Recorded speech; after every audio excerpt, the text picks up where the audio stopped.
তথ্য ও সম্প্রচার মন্ত্রী আন্দালিব রহমান পার্থ বলেছেন, শুধু ক্ষমতাচ্যুত শেখ হাসিনা নন, পলাতক সবাইকে ফেরত চায় ঢাকা।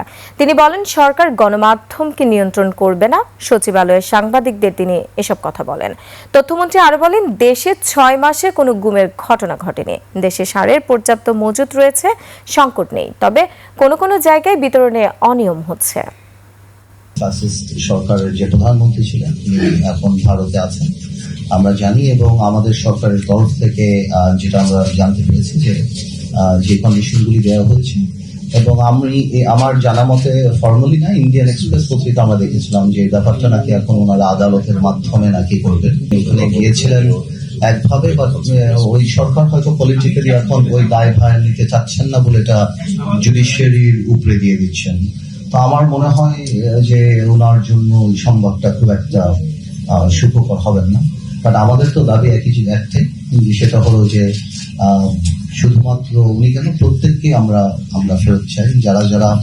যাদের নামে মামলা, যাদের নামে সবকিছু বাংলাদেশের জায়গা থেকে আমরা চাই, যাতে করে এই জুলাই আন্দোলন থেকে আরম্ভ করে এর আগেও যে ঘটনাগুলি সেগুলি সঠিক বিচার হবে।